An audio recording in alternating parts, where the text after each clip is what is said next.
साक्षात परब्रह्म तस्मै श्री गुरुवे याचा अर्थ असा, उत्पत्ती, स्थिती आणि लय याचे जे तीन दैवत आहेत त्याचं सर्व स्थान, त्या सर्व देवांचं स्थान म्हणजे गुरुस्थान. त्या स्थानावरच आपण एक सर्व मानून आपण त्या ठिकाणी पूजा करतो आणि त्या ठिकाणाची पूजा केल्यामुळं आपल्याला एक मोठं ज्ञान प्राप्त होतं.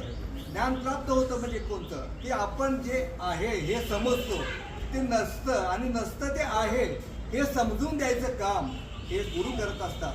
हे ज्या वेळेला कळतं त्यावेळेला आपल्याला की आपण एक पूर्णत्वानं आपण या समाजात जगू शकतो हे मला आज कळून आलं. तर याचं सांगायचं कारण म्हणजे ज्या वेळेला मी इथं प्रथम आलो, मी सर्वसाधारण माझी वयाची 60 वर्ष व्यापारात गेली, उद्योगात गेली.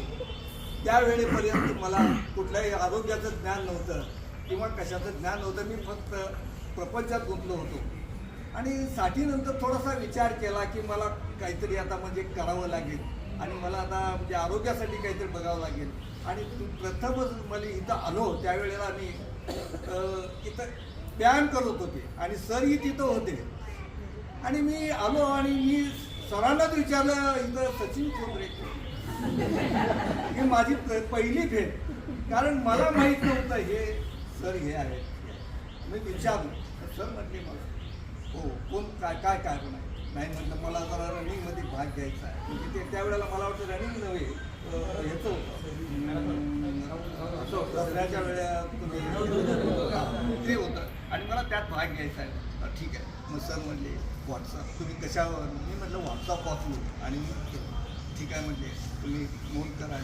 ती माझी पहिली भेट आणि मलाही त्यावेळेलाही असंही वाटलं नाही की माझेच हे गुरु असतील, हे मलाही त्या वाटलं नव्हतं. त्याला खरं कारण असं असतं, खरा गुरु असतो आणि खरा शिष्य असतो. खरा गुरु हा शिष्याच्या शोधात असतो आणि खरा शिष्य असतो तो खरा गुरुच्या शोधात असतो. आणि त्या प्रत्यक्षामुळं मी बराच काही घडलो. जो नव्हतो तो घडलो आणि होतो तो आहेच. तर हे सगळं सांगण्याचं कारण म्हणजे मी नव्हतो काय नव्हतो, मी कवी नव्हतो. कवी नव्हतो ते कवी व्हायला शिकलो. कुठं? ते सरांच्या का बुद्धीची क्षमता वाढली. जिथं 60 बुद्धी नाठी म्हणतात, म्हणजे 60 नंतर बुद्धी नाठी होते, बुद्धी संपते. तिथं माझी पुन्हा चालना मिळाली. ते पुन्हा मला